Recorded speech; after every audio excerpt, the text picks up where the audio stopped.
오늘의 말씀의 제목이 무엇인지 한번 다시 읽어보실까요? 우리 한번 같이 읽었으면 좋겠어요. 시작. 이러므로 깨어있어 준비하고 있으라. 아멘. 이 말씀에 보면 이러므로 깨어있어 준비하고 있으라 네 달라고 되어 있죠.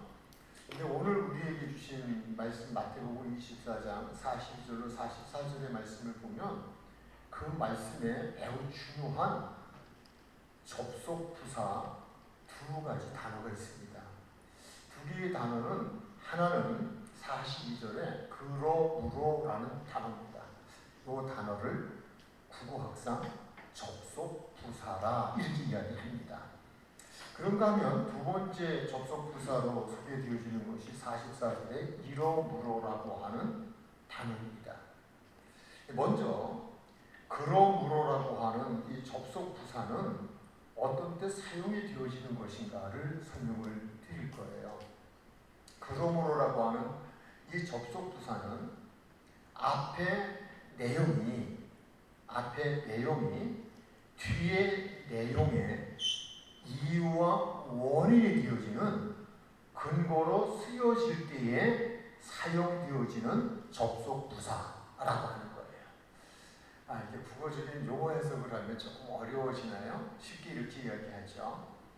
그러므로라는 단어가 중심이 있습니다. 그러므로라는 단어가 중심이 있을 때 그 단어가 딱 나올 때에는 뒤에 어떤 특별한 단어가 하나 등장하겠구나 라고 하는 것을 기억하시면 됩니다. 또 문장이 그렇습니다. 그런데 오늘 그러므로라고 하는 뒤에 나오는 단어가 어떤 단어예요? 무슨 말씀이에요? 깨어 있으라. 그러므로 뒤에 나오는 단어가 무엇이라고요? 깨어 있으라예요. 그렇다면 깨어 있으라는 단어 중심에 앞부분에 그러므로라고 하는 접속 부사가 나왔다면 깨어 있어야 될 이유와 원인, 그 근거로 사용되어질 내용들이 앞부분에 있다는 거예요. 그러므로 깨어있으라고 하는 말씀을 우리가 바르게 이해하려면 어떻게 해야 될까요? 그러므로라는 접속 부사가 있는 앞부분의 내용에 대해서 우리가 살펴봐야 돼요. 왜 깨어있으라고 했을까? 깨어있어야 될 이유, 깨어있어야 될 원인, 그 근거가 무엇일까라고 하는 것은 앞부분에 있다는 거예요. 이제 두 번째 접속 부사가 이러므로예요. 마찬가지예요. 이러므로 너희도 준비하고 있으라 이렇게 되어 있잖아요. 그러면 이러므로라는 접속 부사 뒤에 너희도 준비하고 있으라라고 한다면 그러면 우리도 준비하고 있어야 될 이유와 원인, 그 이유와 원인의 근거가 무엇이냐라고 하는 것은 앞부분에 있다는 거죠. 그래서 이 앞부분에 대한 부분을 우리가 이해하는 데는 매우 중요하다라고 하는 거예요. 자, 그렇다면 이렇게 말씀을 드릴게요. 오늘의 이 말씀 중에 중요한 접속 부사로 등장하는 두 단어, 거기 첫 번째는 깨어있으라예요. 우리 깨어있으래요. 깨어있어야 돼요. 두 번째는 준비하고 있으래요. 그렇다면 준비하고 있어야 돼요. 그렇다면 깨어있어야 되는 이유와 원인, 그리고 준비하고 있어야 될 이유와 원인, 그 원인에 대한 결과는 무엇일까? 근거는 무엇일까? 라고 하는 거예요. 근거. 그것은 우리가 앞부분의 모든 내용이 되어질 수 있지만 아주 가깝게는 40절에서 41절에 그 근거를 두고 있다는 거예요. 깨어 있어야 될 근거, 준비하고 있어야 될 근거는 40절과 41절에서 찾아볼 수가 있어요. 그러면 40절과 41절의 말씀을 한번 살펴볼까요? 그때에 두 사람이 밭에 있으며 한 사람은 데려가고 한 사람은 버려둠을 당할 것이요 라고 되어 있어요. 다시 41절에 보니까 두 여자가 맷돌질을 하고 있으며 한 사람은 데려가고 한 사람은 버려둠을 당하게 된다는 거예요. 언제? 그때에. 그때는 언제일까요? 우리 예수님이 다시 오실 때에. 이거를 우리는 이렇게 이야기해요. 종말이다 이렇게 이야기해요. 종말. 예수님이 오실 때는 세상을 심판하실 때예요. 근데 우리는 성경에서 종말론 그러면 예수님이 이 세상에 오셔서 이 세상을 심판하실 때만이 종말이냐? 그렇지 않아요. 종말에는 두 가지 종말이 있어요. 하나는 개인적 종말이에요. 개인적 종말론이라는 건 무엇이냐면 우리가 이 세상을 살다가 이 세상을 떠날 때를 개인적 종말론이라 그렇게 이야기해요. 이거는 뭐 누구나가 다 어쩔 수 없이 맞이하는 것 아니겠어요? 언제 갈지 저도 모르겠어요. 근데 그 개인적 종말론은 잠시 후가 될지, 오늘 밤이 되어질지, 내일이 되어질지, 언제가 되어질지는 모르지만 분명한 것은 하나님 앞에서 개인적인 종말이 있다는 거예요. 그런데 두 번째 종말론은 역사적인 종말론이에요. 이 역사적인 종말론이라고 하는 것은 예수님께서 하나님 나라에 계시는데 이 세상을 심판하시기 위해서 이 땅으로 오시는 때를 역사적인 종말론이라 그렇게 이야기해요. 근데 마태복음 24장에서 설명하고 계신 내용은 그 종말론의 내용은 역사적인 종말론을 이야기하고 계셔요. 근데 여기서 우리가 잊지 말아야 될 것이 있어요. 그것이 무엇인가 하면 개인적인 종말론에 의하여 예수님이 역사적인 심판을 하기 위해 이 땅에 오시기 이전에 개인적인 종말에 의해서 세상을 떠난 사람들, 그걸 우리는 일반적으로 무덤에 있는 이들 이렇게 이야기해요. 물론 지금은 뭐 이렇게 우리가 무덤을 쓰지 매장 장례만 하지 않잖아요. 뭐 수목장도 하고 요즘은 또 뭐 잔디장도 한다고 해요. 뭐 잔디장도 하고 또는 뭐 이렇게 뿌리기도 하고 뭐 이렇게 여러 가지로 하잖아요. 어떤 경우이든 성경은 분명히 말씀하고 있는 것은 예수님께서 다시 오실 때에는 잠자던 자들부터 먼저 깨우신다는 거예요. 무덤 속에 있던 수목장이 됐던 잔디장이 됐던 바다에 뿌렸던 들판에 뿌렸던 하나님의 역사하심은 그들을 다 다시금 깨우셔서 그래서 예수님이 다시 오시는 그 역사의 현장에서 예수님 앞에 다 서게 한다는 거예요. 그리고 그때 최종적인 심판을 하시는 때 이때를 역사적인 종말이다 이렇게 이야기해요. 근데 지금 성경에서 오늘 말씀한 마태복음 24장에서 말씀하고 있는 내용은 바로 개인적인 종말론도 포함이 되어 있겠지만 그러나 내용상으로는 역사적인 종말을 의미하고 있다라고 하는 것을 기억하시면 돼요.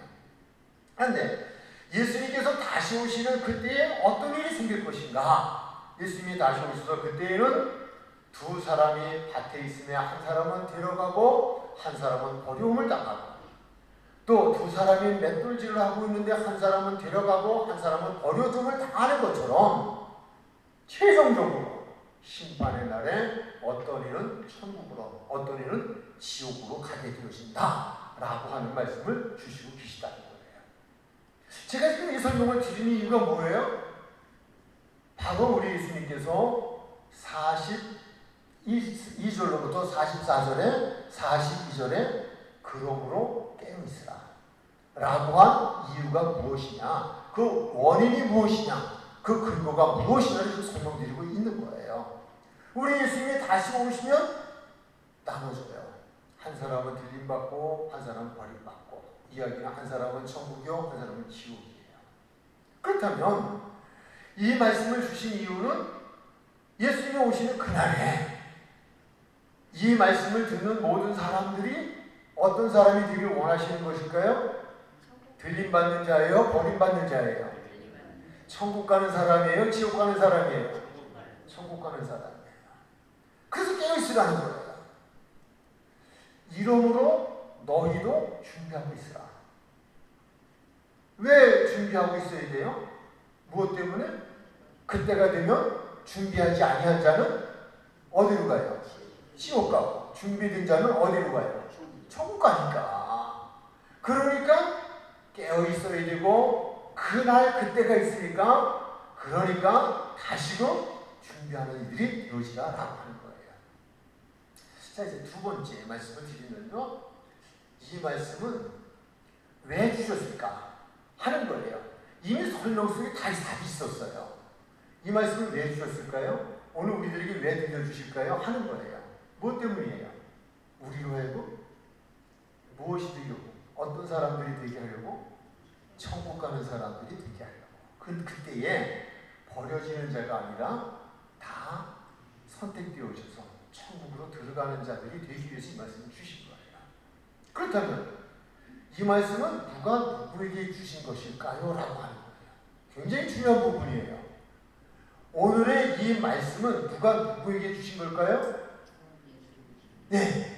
그래서 성경 속에서 대답은 나예요. 아주 정답을 말씀해 주셨어요. 그런데 성경상으로 볼 때는 이 성경이 기록된 내용으로 볼 때는 44절에 무엇이라고 되어 있을까요? 이러므로 누구는 너희도 준비하고 있으라는 거예요. 저는 이 말씀을 준비하다가요, 너희도라고 하는 이 단어 앞에서 사실은 굉장히 심각해졌어요. 저는 요즘 제 아내와 하는 이야기 중에 은혜라는 이야기를 참 많이 해요. 오늘도 오면서 그 얘기를 했어요. 물론 오전에 우리 담임 목사님을 통해서 주신 말씀 속에 하나님이 다 하셔요. 그렇다고 나는 아무것도 안 해도 되냐? 그건 아니에요. 은혜라는 것도 마찬가지예요. 내가 아무것도 안 해도 되냐? 그건 아니에요. 그러나 내가 무엇을 할 수 있는 것도, 해야 하겠다는 것도, 하지 못하는 것이 아파하는 것도 하나님의 은혜라는 거예요. 그러므로 모든 게 하나님의 은혜라는 거죠.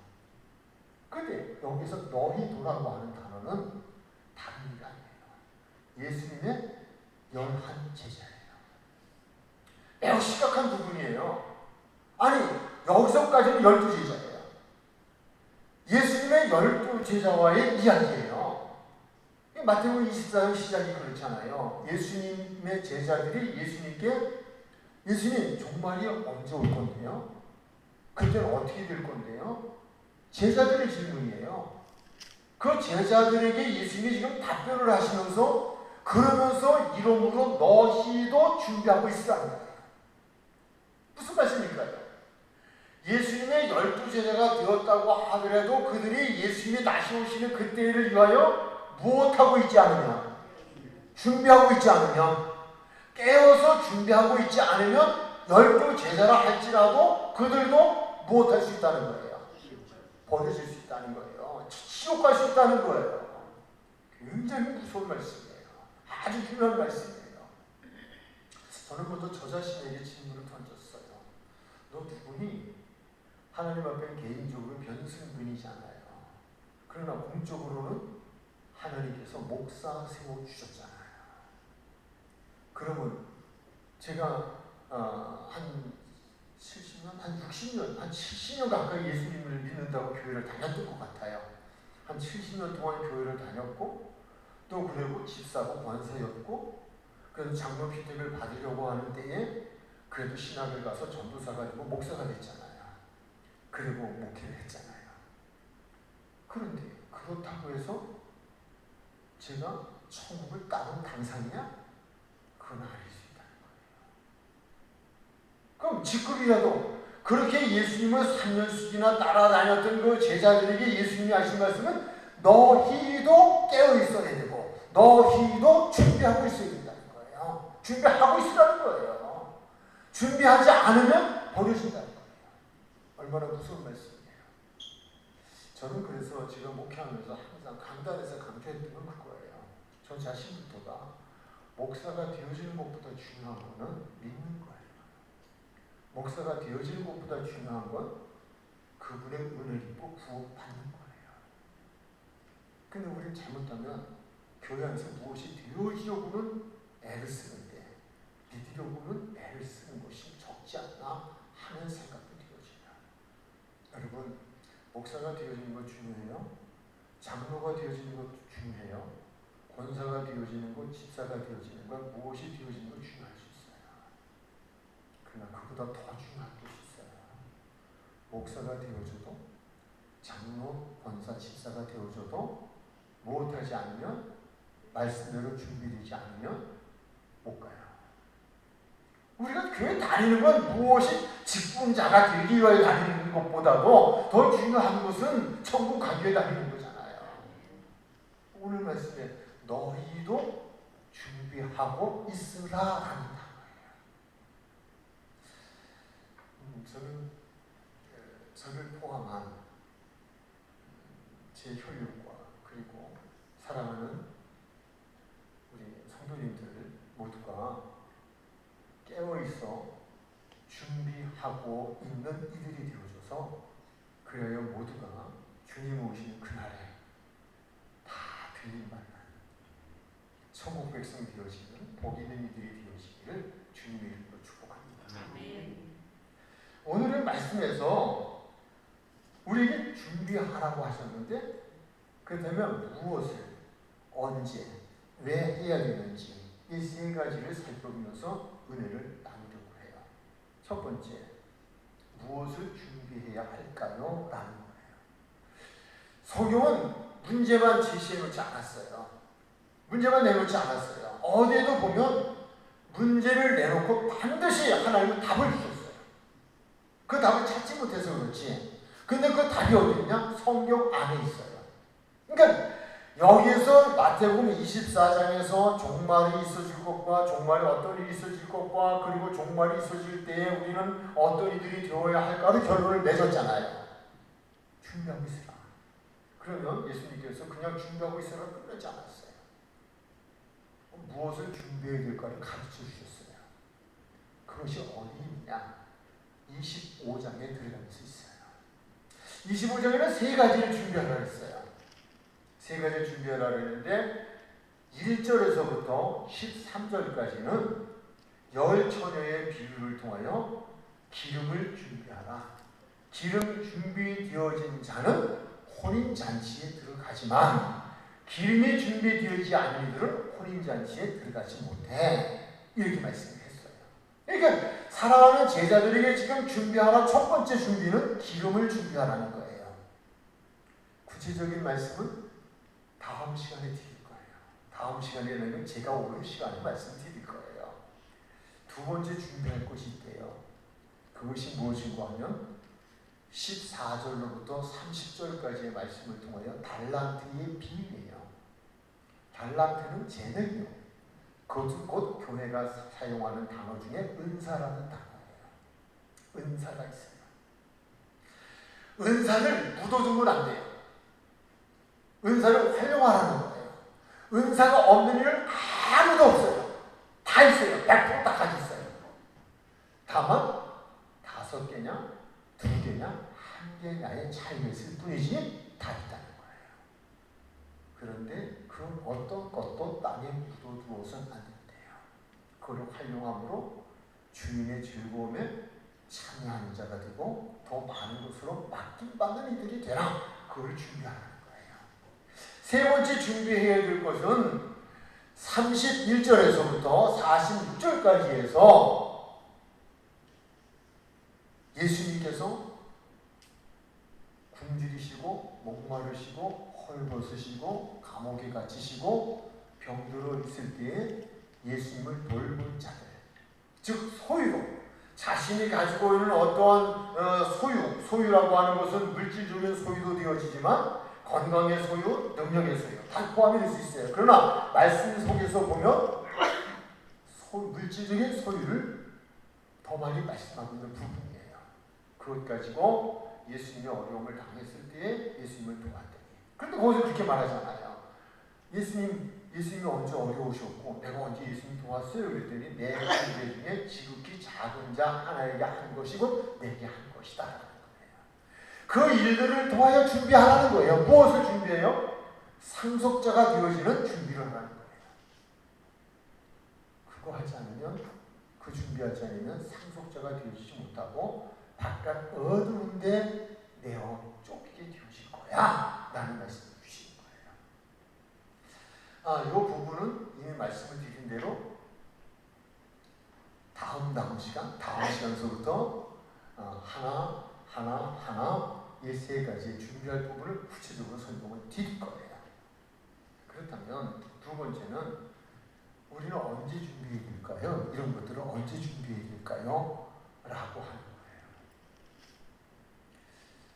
거예요. 이 발음이 좀 좋지 않지만 히어앤나 지금이에요. 지금 준비해야 돼요.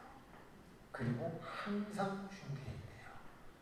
지금 준비하고 주님이 오실 때까지, 내가 개인적인 종말론이라면 개인적인 종말론을 맞이할 때까지 이 땅에 생명이 있는 한 항상 준비하고 있으라는 거예요.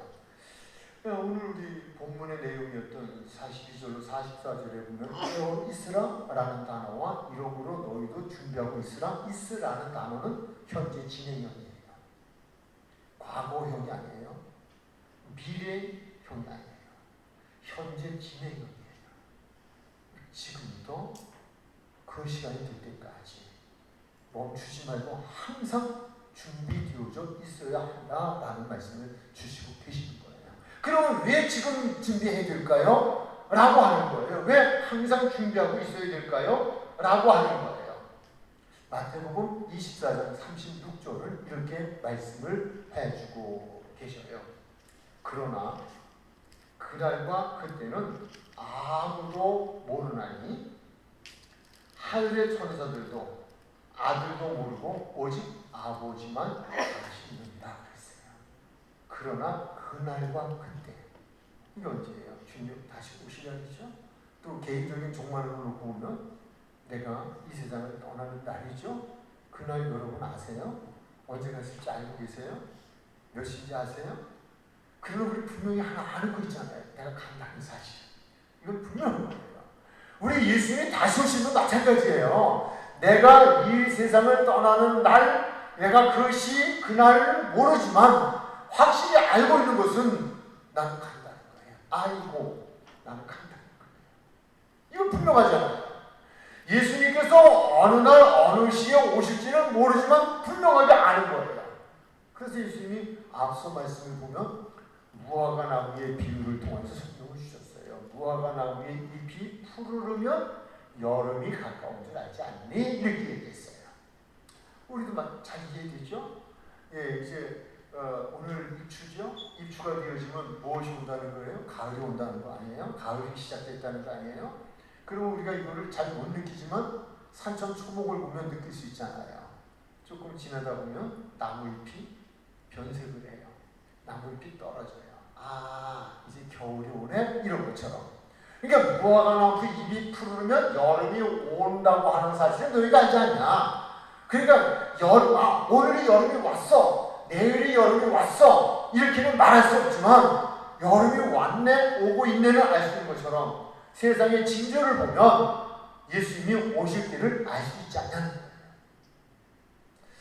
제가 이거 휴대폰 속에 저는 이제 그 인터넷에서 기사를 보면서 종말과 관계된 부분을 좀 많이 모아요. 지금 지구가 이게 제정신을 못 차리잖아요. 영국에서도 너무 뜨거워서 철로가 막 휘어져가지고 그러잖아요.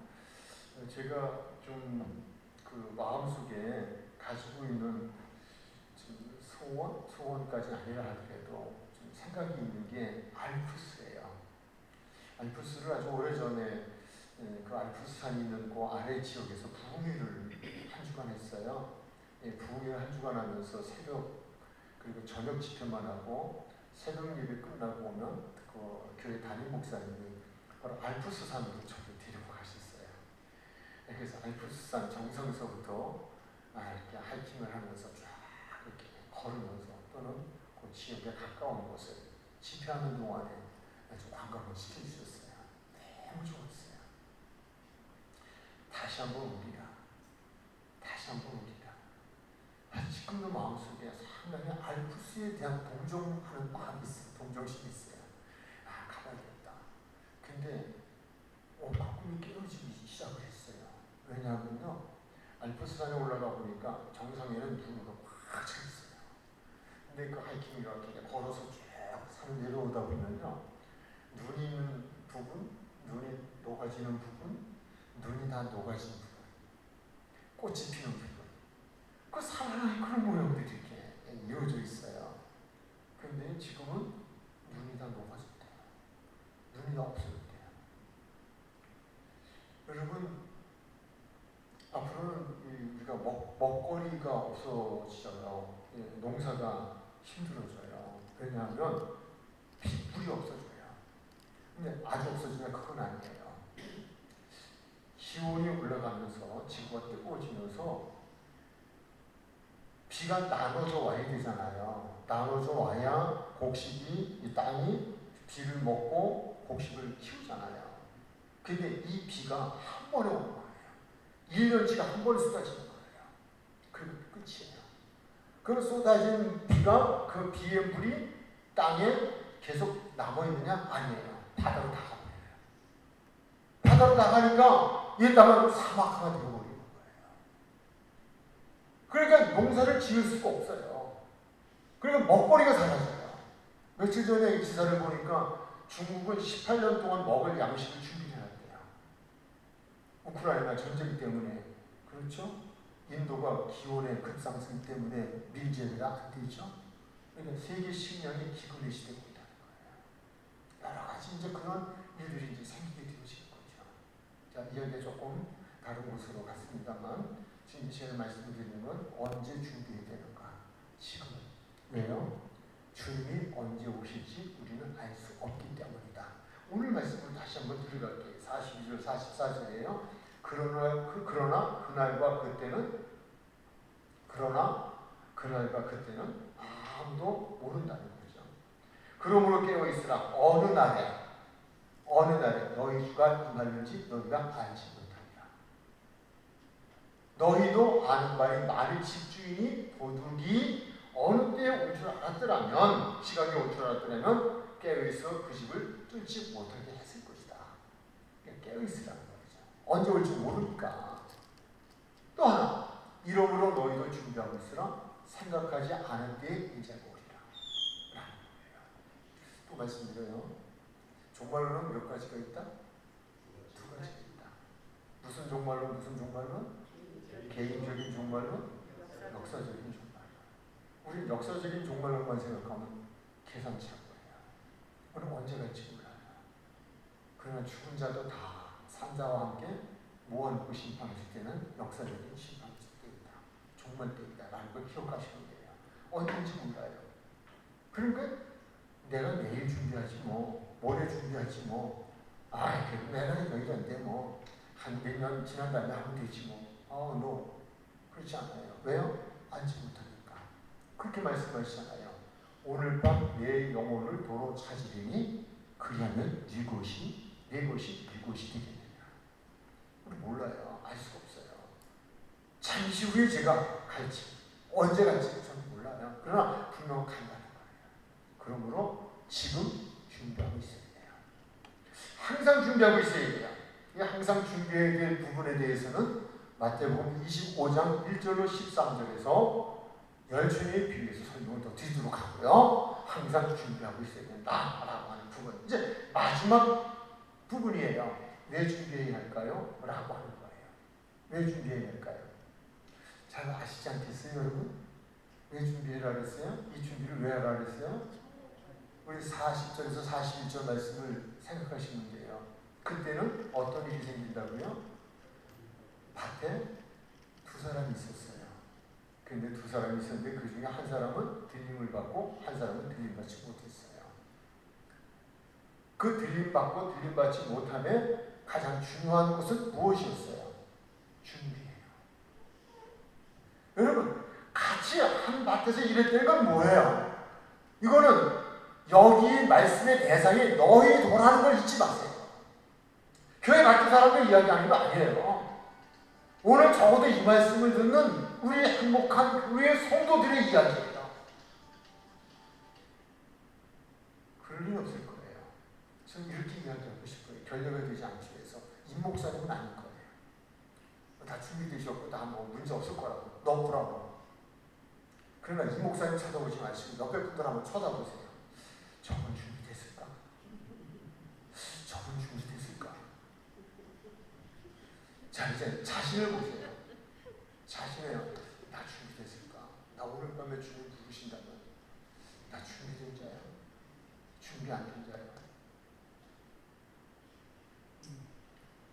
준비하라 하신 이유는 다른 것 없어요. 그날에 들림받는 성도, 즉 혼인잔치에 들어가고 주인의 즐거움에 참여하고 상속자가 되어지기 위한 것이라고 하는 거예요.